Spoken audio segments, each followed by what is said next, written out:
Bendiciones, le habla el doctor Luis Roberto Piña, presidente de la Academia Internacional de Capellanía.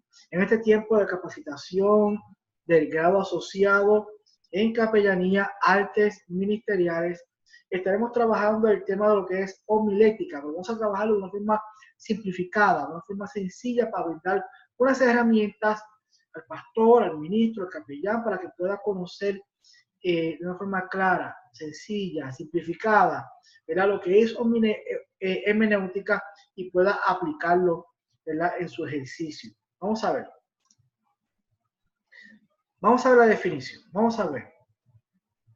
Se define como hermenéutica a la disciplina basada en la interpretación de textos, en especial de aquellas obras que se consideran como sagradas. Así que tenemos en nuestras manos lo que es la Biblia, la palabra de Dios, una obra sagrada, un libro sagrado, y interpretar los textos. Eso se conoce como hermenéutica. No es leerlo, como todos lo hacemos, que lo leemos de forma devocional y nos gusta la lectura bíblica, pero ahora comenzar a interpretar el texto, eso se conoce una disciplina, eso es un ejercicio, hay unos elementos que hay que añadir que vamos a ver ahora, para entonces comenzar a interpretar el texto, como decimos nosotros, en su contexto. Y eso, ese ejercicio, esa disciplina se llama hermenéutica. Vamos a ver. La hermenéutica busca, cuando nosotros vamos a trabajar hermenéutica, esta disciplina, vamos a contestarnos dos preguntas. Cada vez que leamos la Biblia, claro, no de forma devocional, no es que cada vez que la vayan a leer vamos a hacer hermenéutica, pero como usted se siente a estudiar la Biblia, un tiempo de estudio, y para hacer entonces la hermenéutica de esa lectura que usted está haciendo, usted se va a acercar a la palabra con dos preguntas. Estas son dos preguntas que te deben acercar a la palabra para poder contestarla. Número uno, ¿qué dice la Biblia sobre algún asunto? ¿Qué dice la Biblia sobre algún asunto? Ok, vamos a hablar del asunto, no sé, un ejemplo, del matrimonio. Ok, ¿qué dice la Biblia del matrimonio? Pues vamos a buscar entonces ahora todos los versículos relacionados al matrimonio. Okay. ¿Qué dice la Biblia sobre un asunto? Ahora, otra pregunta que nos debe de motivar a comenzar un estudio hermenéutico es, ¿qué quiere decir la Biblia cuando lo dice? Ya encontramos los versículos del asunto que yo quiero estudiar. ¿Qué dice la Biblia sobre el matrimonio? Ok, y busco todos los versículos relacionados y todas las concordancias relacionadas al matrimonio. Ahora, cuando comienzo a leer cada versículo, ahí viene esta pregunta: ¿qué quiere decir la Biblia cuando lo dice? Cuando la Biblia dice, ejemplo, cuando la Biblia dice que el hombre es la cabeza del hogar, ¿qué quiere decir eso? ¿Qué quiere decir? Que la mujer debe de someterse al hombre. ¿Qué quiere decir? Que la mujer, el hombre debe de amar a la mujer así como Cristo amó a la iglesia. ¿Qué quiere decir? No, pero es que eso está claro, no está claro. ¿Qué quiere decir? Eso es hermenéutica. ¿Qué quiere decir? ¿Cuál es su contexto? ¿Por qué se está hablando en ese tema? Eso es lo que vamos a trabajar hoy, lo que es hermenéutica. Para hacer hermenéutica debemos acercarnos, escuche bien esto, acercarnos al estudio bíblico con la mayor responsabilidad en comprender la correcta interpretación del texto por el cual fue escrito. Cuando yo me acerco a la escritura, yo no voy prejuiciado. No, ahí dice eso yo lo sé de que soy pequeño. No, debemos de acercarnos con la responsabilidad de comprender cuál es la interpretación correcta. ¿Qué fue lo que quiso decir el autor? ¿Qué fue lo que el Espíritu Santo inspiró a estos hombres a decir? ¿Por qué está dicho de esa forma? Eso es hermenéutica. No quedarnos con la lectura simple, sino irnos a ver por qué está dicho de esa forma. Ahora, para hacer ese ejercicio de hermenéutica, hay 7 puntos que tenemos que considerar. Bien sencillo. Esta clase, como les comenté, es una hermenéutica simplificada. Esto no es para complicarnos mucho. Y estos 7 puntos es para que usted entonces comience a aplicarlo en su vida. Vamos a ver. Técnicas para realizar hermenéutica. ¿Cuáles son las técnicas? Número 1. Permitir que el Espíritu Santo lo guíe al estudio. Por supuesto, el Espíritu Santo tiene que guiarte para cuando te vayas a sentar a hacer este estudio de este tema que quieres desarrollar. Número 2. Conocer quién es el autor. Usted debe conocer quién fue el autor de ese libro que tú estás leyendo con relación al tema. Si usted está leyendo el libro de Juan, usted tiene que saber quién fue el autor, si el autor fue Juan. Conocer el punto número 3, conocer para quién escribió. Muy importante, conocer quién fue que escribió ese libro de la Biblia y para quién lo escribió. Porque esa gente cuando escribieron no estaban pensando en nosotros, ellos estaban pensando en una fecha, en una hora y en un contexto específico. ¿Y por qué le escribe eso?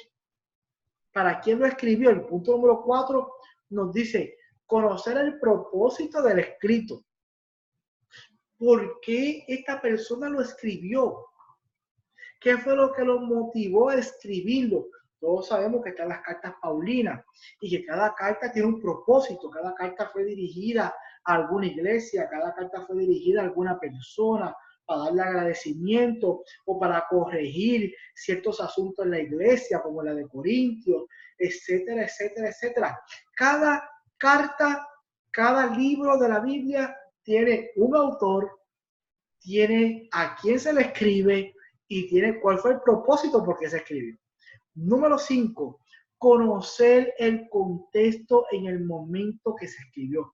Muy interesante buscar en los libros de concordancia, ¿verdad? Y toda la información que hablamos en la clase de hermenéutica y en la clase de homilética, con relación todas las herramientas que tenemos que tener para desarrollar el estudio, desarrollar los sermones, que eso se tocó en el módulo 1. Entonces ahí yo debo de conocer el contexto en el momento que se escribió. ¿Cuál fue el contexto? ¿Para qué época? ¿Para qué año? ¿Dónde se encontraba el pueblo de Dios o el pueblo de Israel? ¿Dónde se encontraba el que lo escribió?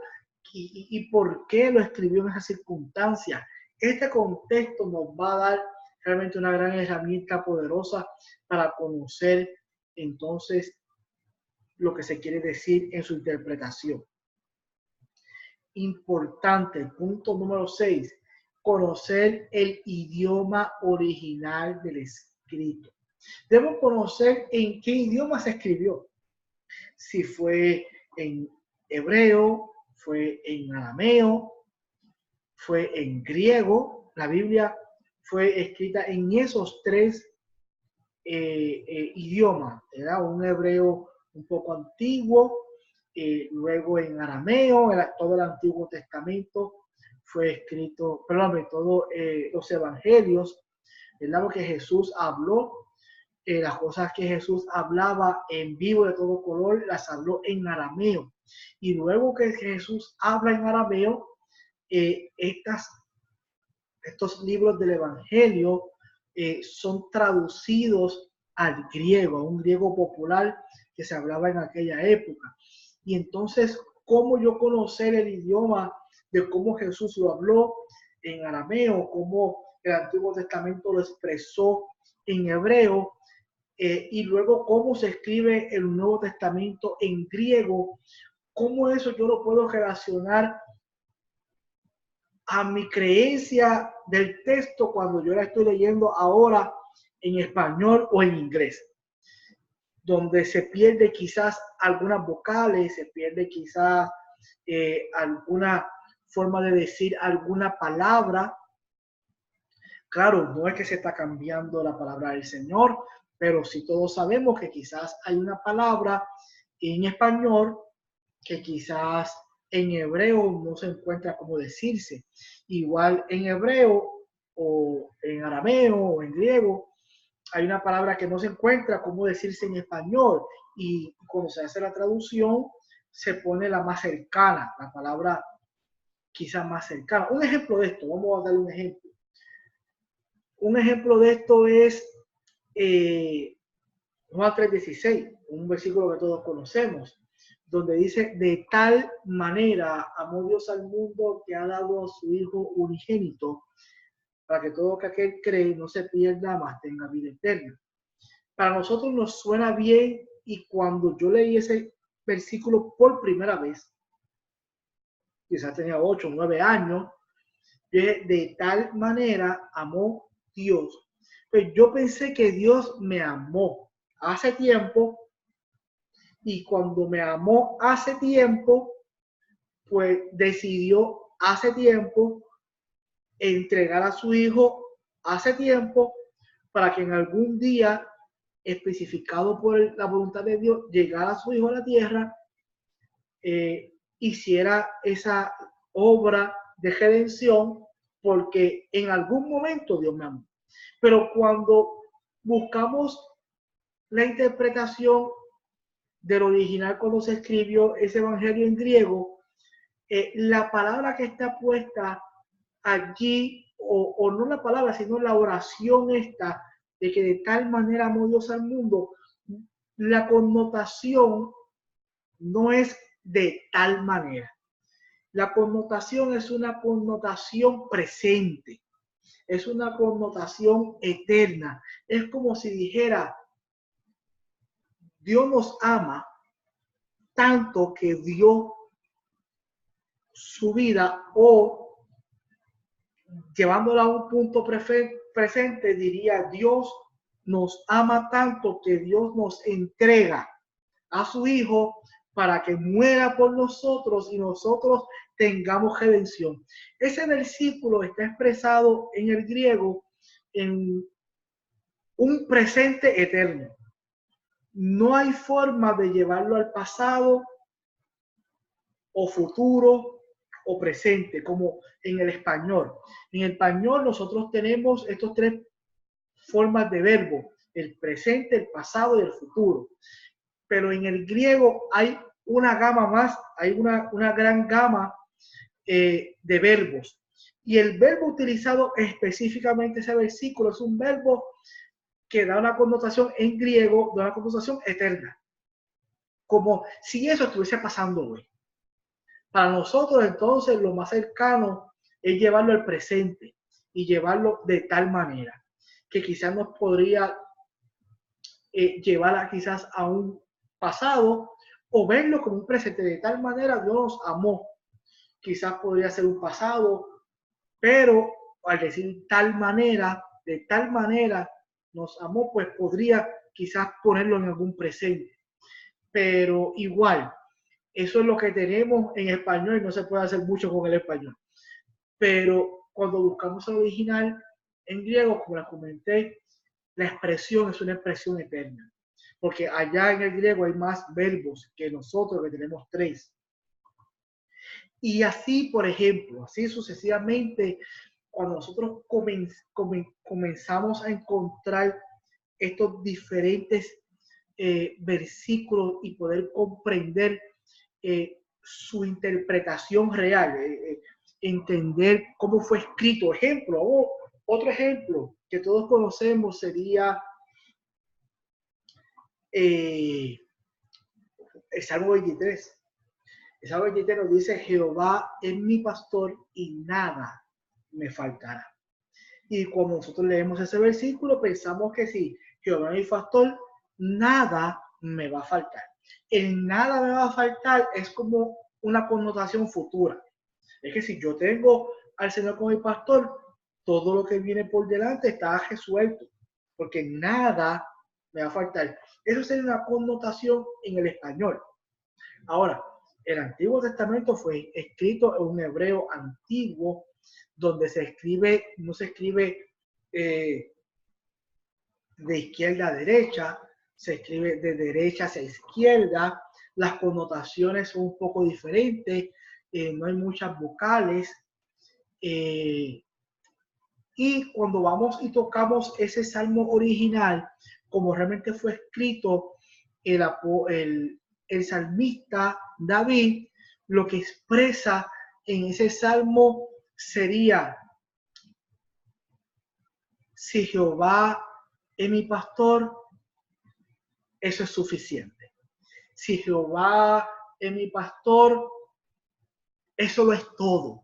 Así que aunque en español se pueda decir, si Jehová es mi pastor, nada me faltará, pero en el hebreo original nos dice, si Jehová es mi pastor, eso es suficiente. El salmista no quiere decir que si Jehová es nuestro pastor, estamos hechos, como decimos nosotros, estamos listos. Eso es suficiente. Eso es lo suficiente que debe tener un ser humano, su pastor. Porque si tiene el pastor, lo tiene todo. No hay forma que quizás se pueda poner muy bonito en español, y por eso suena de esta forma de que Jehová es pastor y nada le faltará. Pero el original es mucho más revelador. El original es mucho más poderoso, porque por muchos años yo crecí orando el Salmo 23 y le decía: Señor, tú eres mi pastor y nada me va a faltar, porque pensaba en un tiempo futuro, pero cuando pude ver ese tiempo y poder estudiar en cómo fue escrito ese salmo, y pude comprender que no es que si lo tengo a él nada me va a faltar, es que si lo tengo a él lo tengo todo.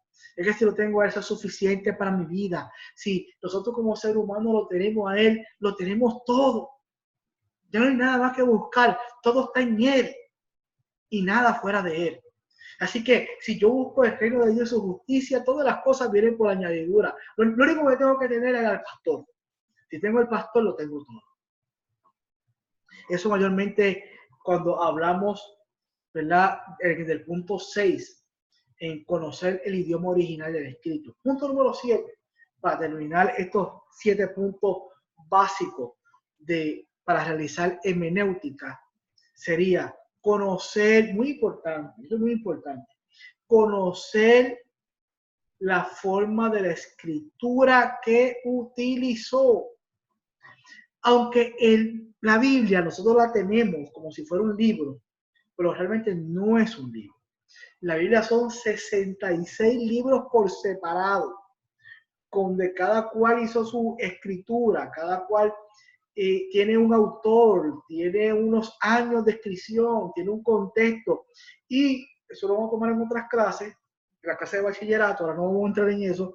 Y entonces existió un momento dado un concilio, ¿verdad? Y este concilio se dedicó ya en el primer siglo, como 2, 3, quizás sí, empezaron a unirse en diferentes fechas. Eso lo vamos a tocar en bachillerato. Se fueron a unir en diferentes fechas y comenzaron a recolectar toda la literatura que estaba corriendo en la calle. Y empezaron a recolectar el Antiguo Testamento, pues ya lo tenían. Empezaron a recolectar todos los evangelios, todas las cartas de Pablo.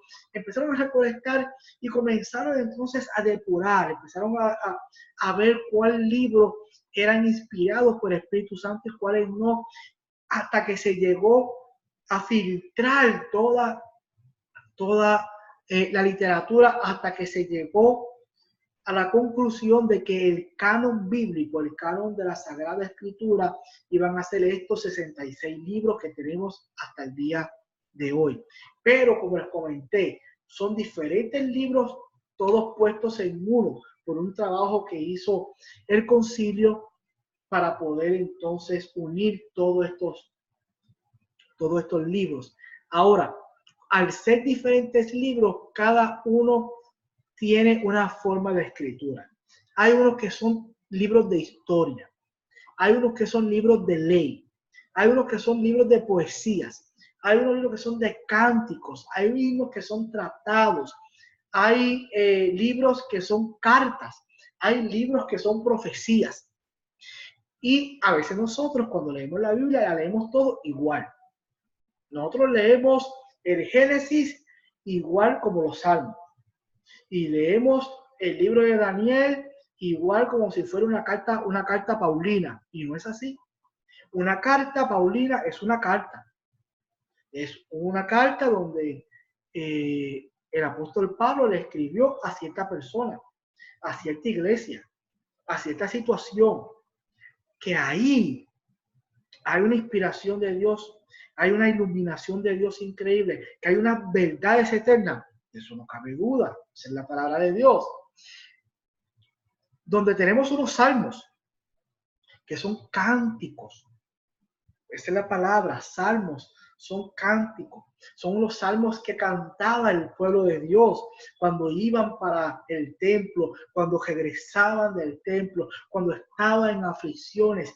Cada suceso que vivía el pueblo de Israel hacían unos cánticos. Y esos cánticos se escribían. Y lo que nosotros tenemos ahí en los salmos son cánticos. Y nosotros no podemos leerlo como si fuera una carta paulina, que es una persona escribiéndole a otro. Son cánticos. Que ahí hay verdades divinas, claro que sí. Que hay unas verdades eternas y unos principios bíblicos increíbles, claro que sí, pero no dejan de ser cánticos. Igual que los libros de la ley, que los libros de la historia. Así que cada libro tiene su forma de escritura. Unos historias, unos leyes, una poesía, unos cánticos, tratados, cartas o profecías. Y debemos de leerlo conociendo.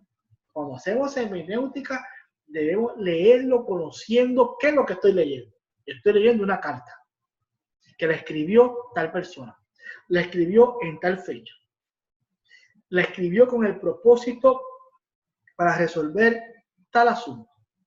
La escribió en tal contexto donde los cristianos estaban siendo perseguidos, donde Pablo quizás estaba preso. La escribió en este idioma. Y el formato que utilizó fue un formato de carta. Y cuando nosotros comenzamos a montar todo este trabajo hermenéutico, vamos a comenzar a comprender y a interpretar de una forma más correcta lo que es la palabra de Dios. Y ahí vamos a tener una iluminación de la palabra de Dios increíble. El Salmo nos dice: lámpara es a mis pies tu palabra y lumbrera a mi camino. Eso es una revelación poderosa. Que la palabra de Dios sea nuestra lumbrera, que sea nuestra luz en nuestro camino. La palabra es Dios, la palabra es Jesús. Y cuando nosotros nos acercamos para poder conocer la palabra, para que esa palabra nos alumbre el camino, para que esa palabra nos ilumine nuestros pasos, la palabra nos dice que conoceréis la verdad y la verdad nos hará libre. Y la verdad sigue siendo el mismo Jesús.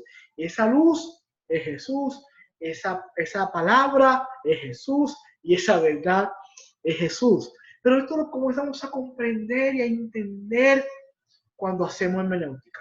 Cuando comenzamos a entrar en las razones y los propósitos, por qué se escribieron, por qué se hizo. Comenzamos a conocer y a profundizar en la escritura y el Espíritu Santo comienza a mostrarnos cosas que han estado allí y que nunca nosotros hemos visto. Jeremías 33:3 dice que todo el que se acerca, ¿verdad? Todo el que se toque la puerta, se le va a contestar, se le va a revelar, se le va a dar el conocimiento. Y es muy importante nosotros conocer eso, nosotros toquemos a la puerta. ¿A qué puerta?